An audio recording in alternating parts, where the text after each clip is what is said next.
Welcome back to Sewing in San Diego. I'm Magda. So, well, here we are. I'm standing in the exact spot where the very first YouTube video was filmed. 20 years ago, it was posted to YouTube on April 23rd, 2005, and the rest is history. Back then, this was home to the elephants. Today they have a much larger and nicer enclosure here at the San Diego Zoo, and this spot is home to the rhinos.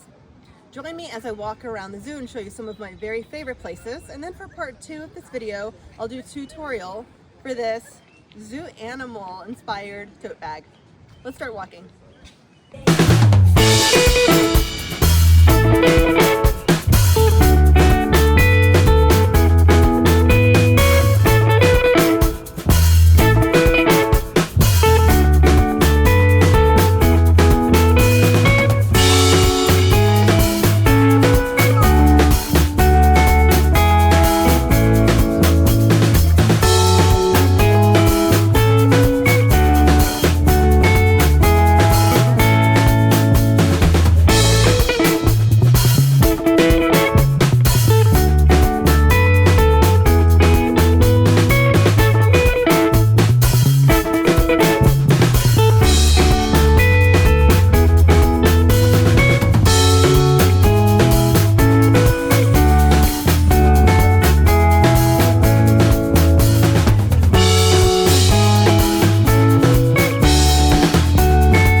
Everything you'll need to make a tote bag. A fabric for the outside of the bag, and this is also what I'll use for those shoulder straps. A pink lining that I picked up. Both of these are woven cottons, and I will not be interfacing this one. I will be interfacing this fabric with Pellon SF101. It's a fusible interfacing. So in addition to interfacing the outside fabric, I'll be interfacing the shoulder straps just to keep them a little more sturdy. I'll be using this matching thread, and then other tools required for this project include scissors to cut out the fabric with, small scissors or snips just to snip through the threads as we sew. I always keep a white crayon handy. This is just to make any markings on the fabric as I go through the process of sewing anything, and I find that it does erase very easily when I iron over fabric that was previously marked on. We always need pins just to keep fabric pieces together as we stitch. If you're going for bonus points with this project, you could pick up some magnetic snaps. These just keep the bag closed. Again, they're totally optional, but I like the security that I can keep my bag a little more shut as I'm carrying it. I always recommend sewing with an ironing board and an iron to press any seam as you're sewing, and you'll need a machine, of course, and then a seam ripper because we all make mistakes. Once I've cut out my fabric and my interfacing, I'll write down the measurements of each piece in the description of this video so you can follow along with me the exact way I'm making this bag. See you in just a moment. I've cut everything out.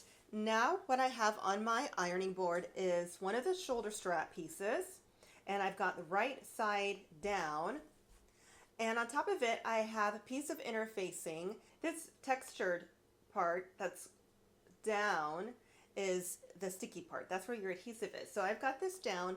The top side here is smooth, and I'll take my iron. I'll just press straight down, and I'll move my iron around. I'll continue this once the camera's off. The tripod's in my way. But just go throughout the entire thing. Press. And if it's cool enough to the touch, you can just see, you can try to lift it. And if it's not coming off, it's very well attached to the fabric. Do that to all of your pieces that require interfacing, and then we'll continue with connecting pieces together. Here's what we have so far. This is my lining, which I've cut to be 20 inches wide by 19 inches tall. The fabric that's the outside of the bag, also 20 inches wide by 19 inches tall.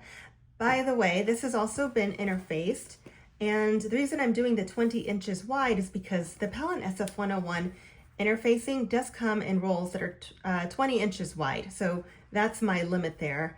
It wouldn't work with fabric that's any wider, or it'll just get wonky. I'd like to use a solid piece of interfacing, hence 20 inches wide. And then I also have here my 2 shoulder straps. These I cut to be 7 inches wide by, I think they're 26 inches tall or long this way. And as you saw a moment ago, they are interfaced. Now I'll take my 2 pieces of fabric that are at the outside of the bag, and with them right sides together, I'll pin all the way around. And when I'm checking to see if things are lined up, I'm prioritizing to make sure that the top of the bag is perfectly aligned up here. Then I'll go around and just stick pins in, again, going down the sides and around the bottom.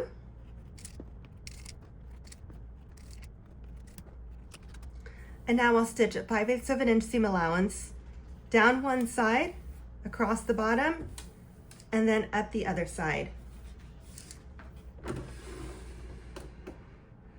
Here are my stitch settings. I usually leave the tension setting in the neutral position. On my machine, it's 4. Stitch width right here in the middle.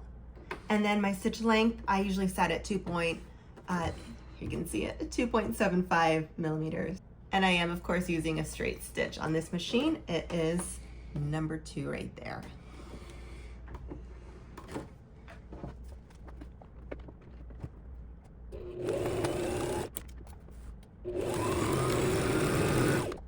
And we do not stitch over our pins. That's a safety thing.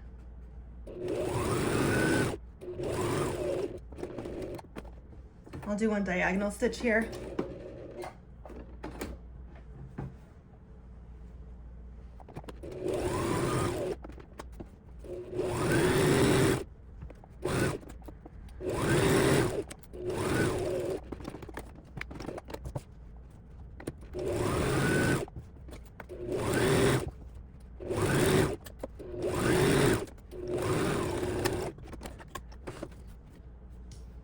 Now I will take my fabric scissors and just trim this seam allowance. I'll just cut it in half, really.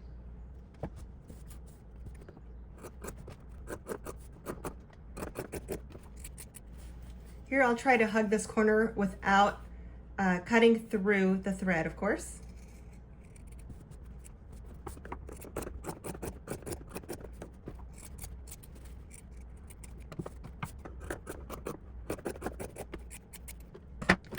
Now I'm changing one setting on my machine. I'll set this to a zigzag stitch. So it's number 3 on this machine. And I've set the width to 4.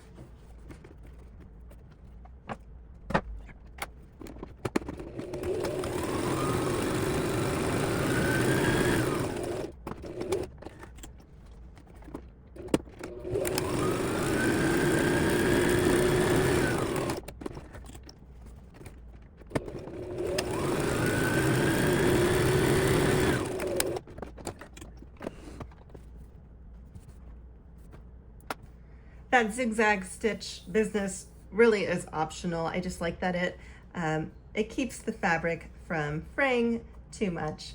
Now I will do the same thing to the lining pieces, the pink, and then I'll come back for the next step.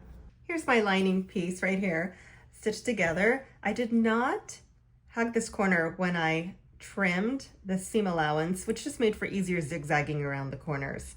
Now what I'll do is take the lining as well as the exterior fabric and just press everything to one side with my iron. This next step is a lot of fun.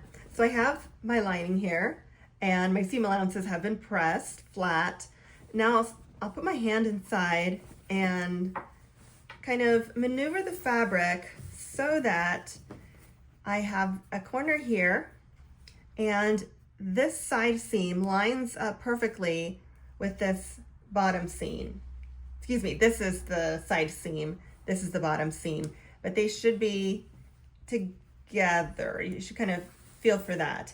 Once you feel like you have them lined up really nicely. Throw a couple pins on here just to keep things in place. Then take a piece of paper and any ruler that you have. And what I've done here is I marked a 5-inch strip here.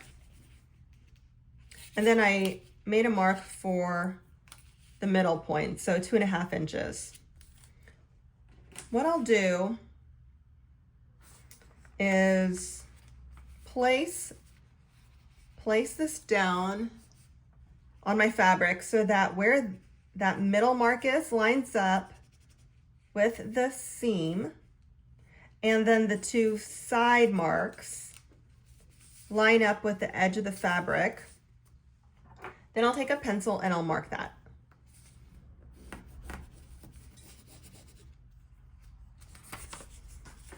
I'll then straight stitch right down that line. I'll turn this back to straight stitch, back to my middle position for the stitch width dial.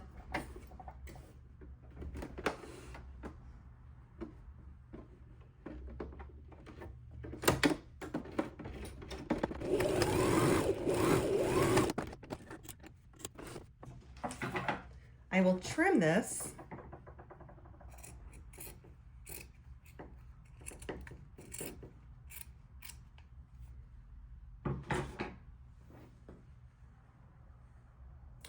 And then I will do a zigzag stitch over it.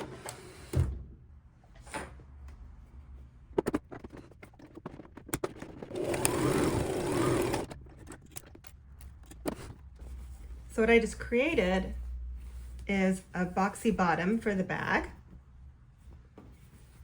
So what I just did here, I will do 3 more times. So once more here, and now that I've committed to this bottom seam going this way, I'll be very careful with this corner, make sure I continue that same fold like I just ironed, and I'll do my next triangle here.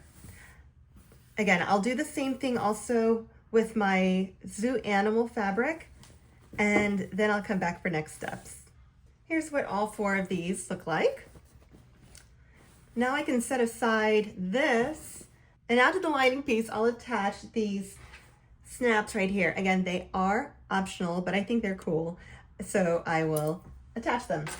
First, I need to measure the width of my bag. Now that I've cut into it, sewn into it, I just want to double check current measurements. So I have from seam to seam roughly 19 inches. So half of that is 9.5, and I'll make a small notch right there. I'll also measure from the top of the bag. So from this raw edge here, 1.5 inches. So that will be where the snap should go right there. I'll also make a mark on the outside of it because I'll need to line things up. Now you can go ahead and poke holes through with something small and sharp like this, and then put the back on.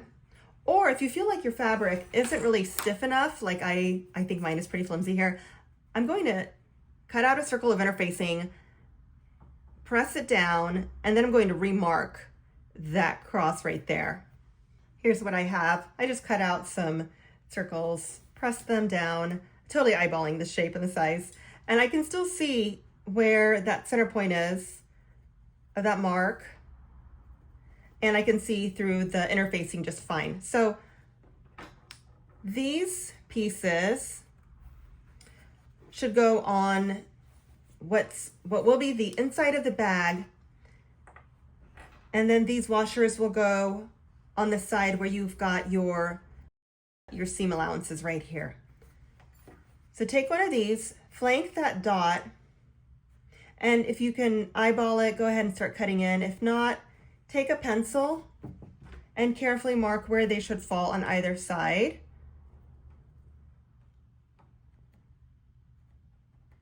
Then take something sharp and just poke through the fabric.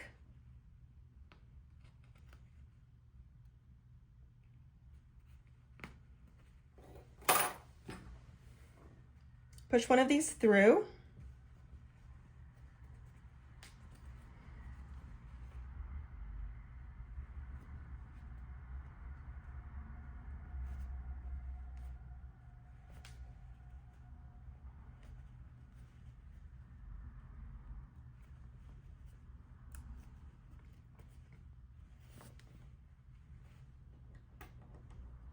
Grab one of these, line it up, and then fold them one on top of the other right here. And you can use something else if you don't want to use your fingertips. I know this can be a little bit tough to bend.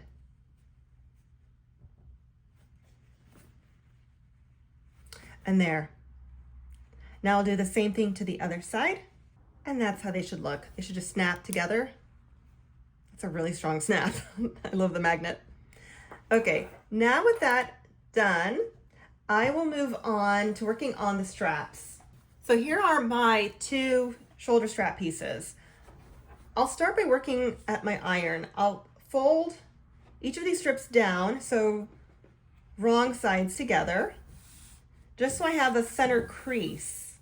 Then, once this is creased with my iron, I will press to the fold from the outside on both sides.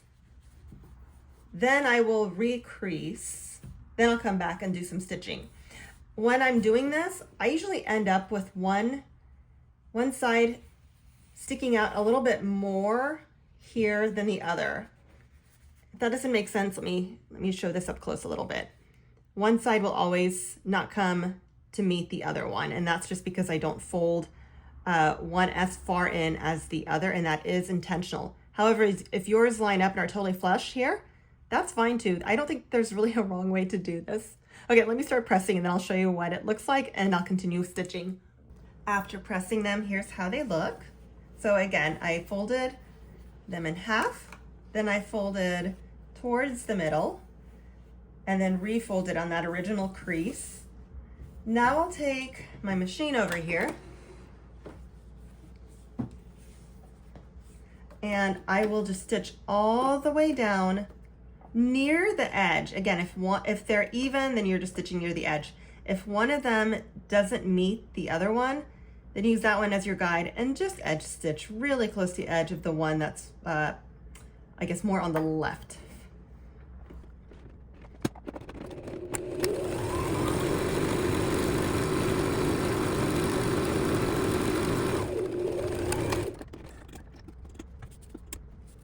There, now we have a shoulder strap, and I'll do the same exact thing to the other one. I'll clean up some frayed edges here. I should have said before I started doing this bit of stitching here on the shoulder straps, if you're still starting out on your sewing journey, you may want to pin these before making this long stitch line, because sometimes the fabric tends to bunch up or curl up or not sit evenly. So depending on your equipment and your confidence, I would recommend throwing in a few pins first. Now I get to insert these straps into the bag. So first things first, the outside of the bag has to be showing outside. So with the right side out, I will take a strap and I'll place it down, making sure not to twist it or anything. So keeping it flat. This is roughly the position that I need in order to stitch the edges of the straps to the edges of the bag. But I have to make sure that everything is centered. So first, let me grab this again and mark the center point from edge to edge. I have about 18.5 inches, so what, that's 9 1/4. You mark it here within the seam allowance. That way it'll hide once I've started stitching. Or I can use that white crayon wherever it went. Okay, so now I have my center point. Now I want another guide for this. This is a Trader Joe's bag that I enjoy using. So I will mark the center point here between straps on it. There it is. Line this up with what I just marked on my fabric. And then I'll mark one of these to kind of match up with where this one is.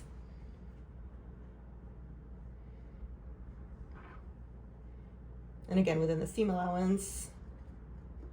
There it is. Okay, let me remove the pin, toss the bag aside, and now I'll measure again. The distance from the center point to where I just marked this is 3 inches, so I'll do that again on this side.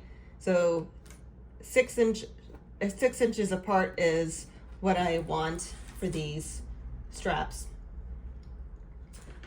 If, when you were sewing these, you found that they did not meet at the edge, take a moment here and, like I am going to flip these, because when I'm wearing the bag, eventually this will come up and I want to hide this. So when I'm wearing the bag, that won't show. Yes, okay, I'm happy with that. So again, aligning things up. Now I will take more than one pin because I really want this to be nicely attached here. And I'll secure the straps in place. And I do want to keep them kind of, I want to see a right angle here where I've got the edge of the fabric and then when these are lined up here. So I'll take another pin and I'll do the same thing to the other side.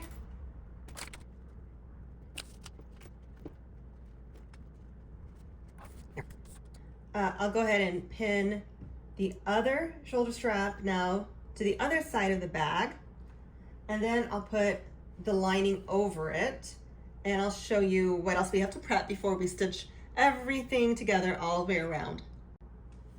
Here's our lining, and we'll keep it wrong side out so that when I smush this portion of the bag into the lining, what we have are right sides together. I realize this has no print, but the part with the clasp, we want making contact with the right side of the fabric.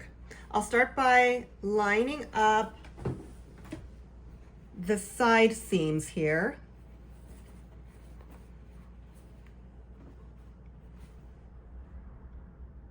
And you know what? I realized I have everything pressed, right? Remember this, we pressed this and I pressed this. I am going to twist this around 180 degrees because I'm going to try to nest my side seams together, which will just reduce bulk on the sides rather than having both seam allowances go to one side.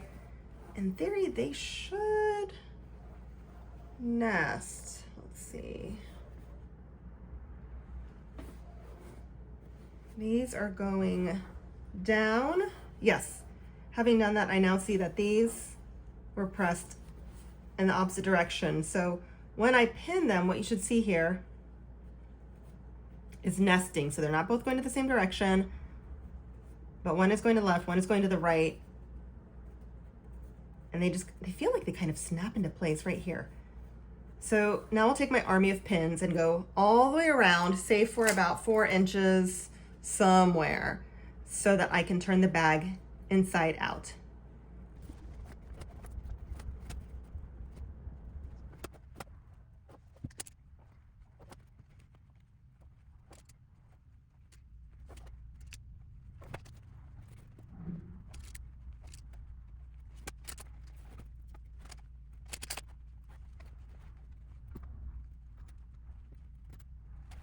I've decided this right here is where I want to leave an area unstitched, just big enough to allow me to stick my hand in and reverse the bag.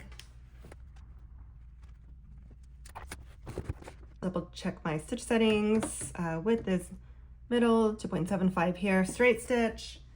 And what I'll do is remove this compartment just to make it easier for things to move around this arm here. So again, this is what I want to leave open. So here's a little hack that I figured out. Where I want to stop sewing, I put in 2 pins, and that screams, don't go beyond this point. So let me start here.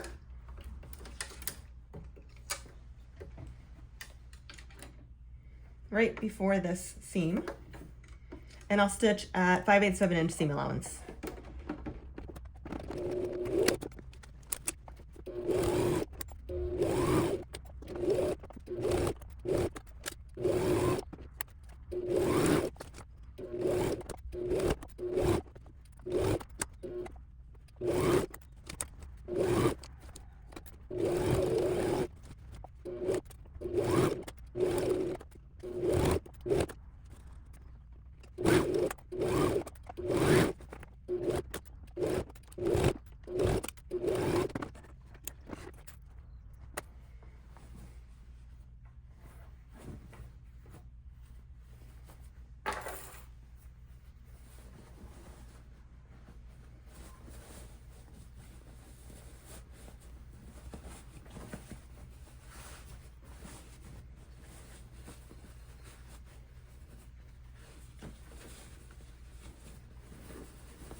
Now push the lining back into the bag.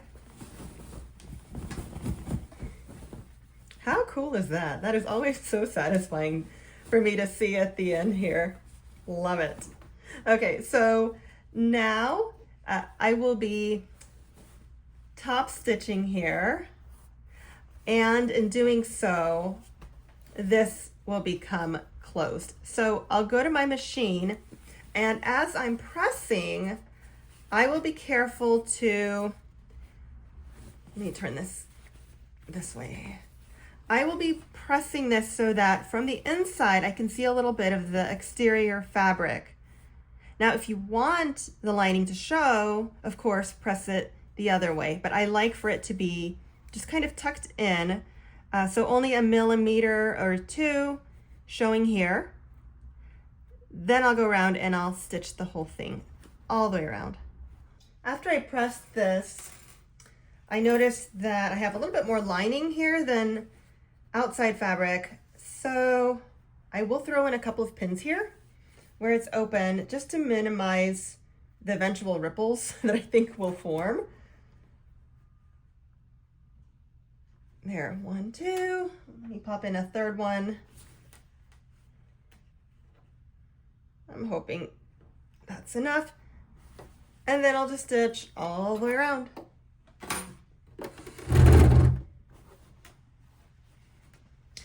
And let's see, I think I'll do this.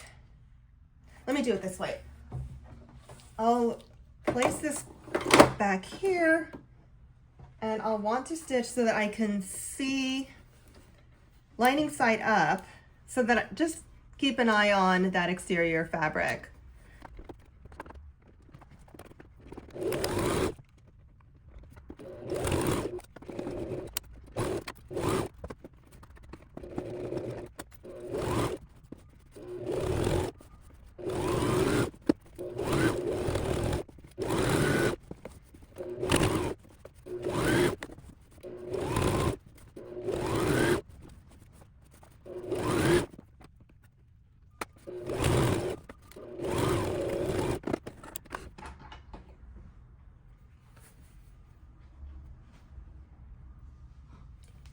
This is a good time to mention that when working with lining, whether it's for a bag or with a garment, if you think you won't have the same exact amount of exterior fabric and lining, err on the side of having a little bit too much lining, because as you can see, I did end up with a few wrinkles here. I saw them as I was sewing them. Let's see, where were they? Here. I would rather this happen with the lining than this outside of the bag, because nobody can see it. And even though I know about it, I really don't care. So here we have a completed bag. Here's how it closes. Voila. Before I start using my new bag, I will take a moment to walk this over to my ironing board, press everything down the side seams here, all along this edge here, just so it has that really nice crisp finished look. Thank you so much for joining me on this tour of the San Diego Zoo, and I hope you enjoy your new tote bag. And that's pretty much all there is to say.